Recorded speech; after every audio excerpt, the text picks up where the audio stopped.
The clinking of her wine glass against the kitchen island was a familiar, almost comforting sound. Except lately, that comfort had been replaced by a dull ache in my gut.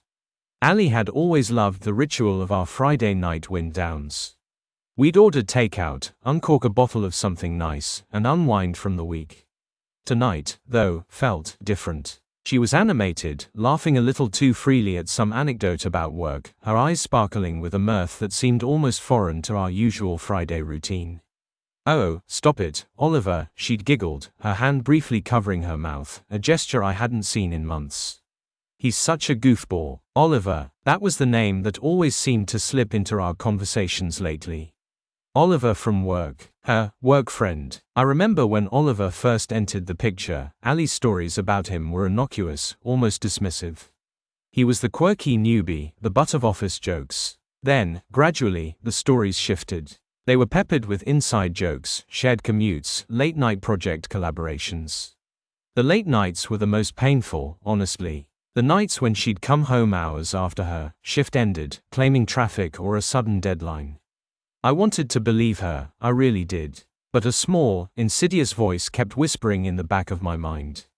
I tried to shake it off, to chalk it up to work stress, to the fact that our lives had fallen into a predictable, almost mundane rhythm.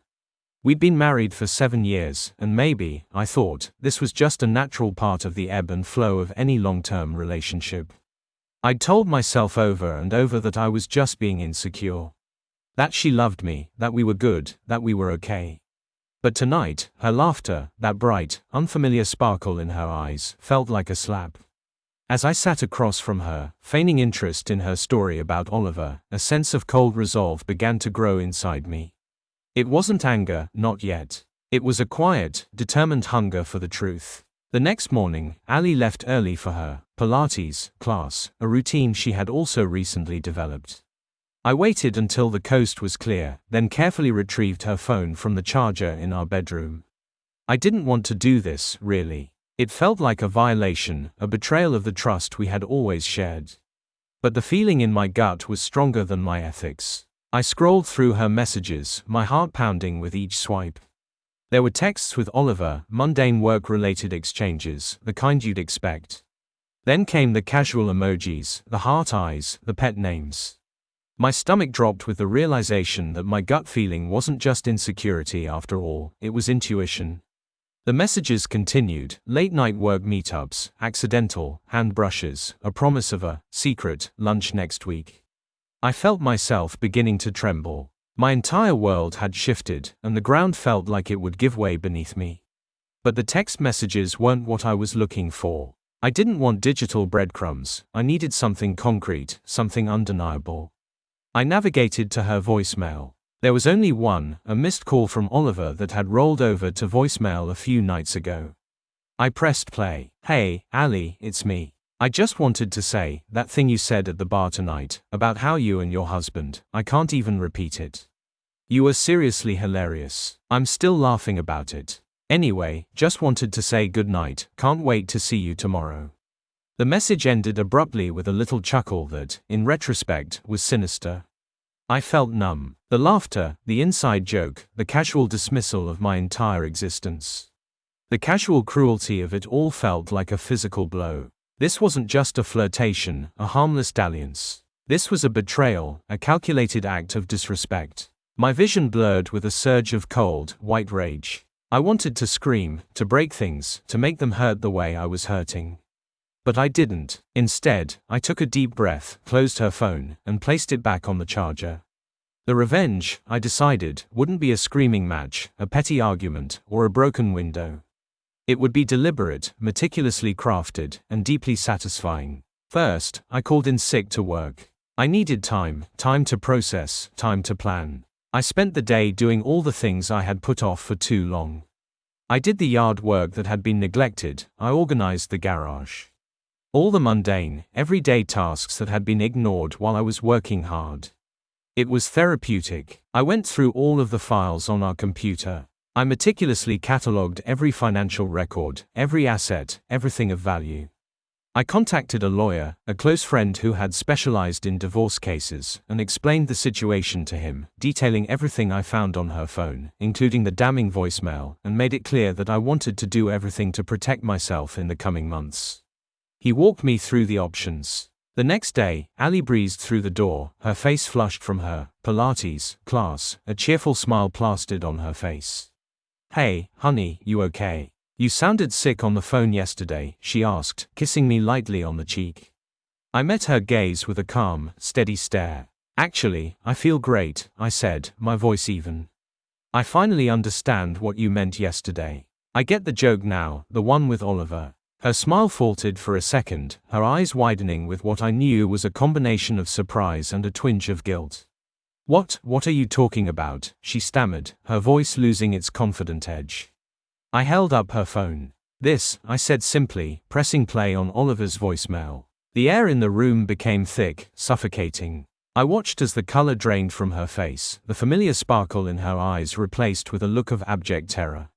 Her hand flew to her mouth, as if trying to physically erase her own words. I can explain," she whispered, her voice barely audible. "There's nothing to explain, Ali," I said, my voice devoid of emotion. "I know everything." The next few hours were a blur. I watched her crumble, watched the confident facade she had carefully constructed over the past few months fall apart piece by piece. I presented her with the carefully organized financial records, I told her about the lawyer, I calmly laid out my plans for the divorce. The reality of her actions crashed down on her like a tidal wave. She begged, she cried, she promised to change. But it was too late. The trust had been irrevocably broken. That same day, I decided to pay Oliver a visit. I got to their office building before he even got to the front door.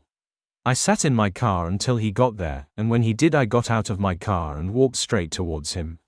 He looked surprised to see me. "Hey, you must be," he said, squinting at my face and trying to put a name with it.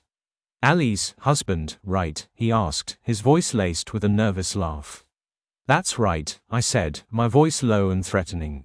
I took another step closer. "You thought that was pretty funny, didn't you? The joke she told you about me, about our marriage." His eyes darted around, as if looking for an escape. "Look, man, he said, his voice cracking. I stepped right in his face. I could have hit him. I felt like I could have killed him. But I just stared at him, my eyes burning into him. "You have no idea," I said. "No idea the amount of hurt and pain you've caused. I just wanted you to know that." I turned and walked away, leaving him standing there, alone. The divorce was swift and efficient. My lawyer was ruthless, ensuring that she would not get away with her betrayal. She moved out of the house, her possessions carefully packed, her life uprooted. I didn't ask where she was going. I didn't want to know. I had taken my life back, and in doing so, had found a power I didn't know I possessed. The initial rage had subsided, replaced by a profound sense of relief. I had confronted my demons, and I had emerged, bruised but unbroken.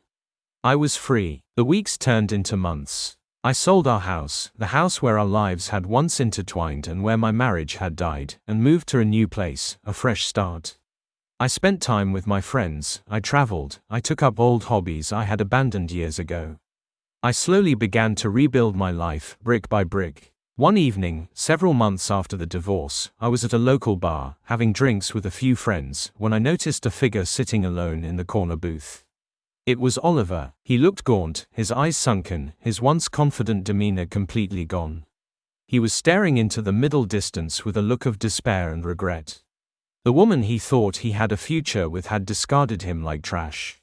It was only then that I realized the true depth of her betrayal. She didn't only hurt me. She had used him, abused his trust, manipulated him the same way she had manipulated me. I felt a strange mix of pity and satisfaction wash over me. It was an acknowledgement that, in a way, justice had been served. There was a certain poetic justice to seeing him alone, knowing that the woman they had both pursued had left them both in the end. She had destroyed 2 lives, and now he was beginning to feel it. And for me, I had come through it all, scarred but ultimately free. I finished my drink and turned back to my friends, finally able to smile a genuine smile, one that had nothing to do with jokes or games, and everything to do with finally moving on.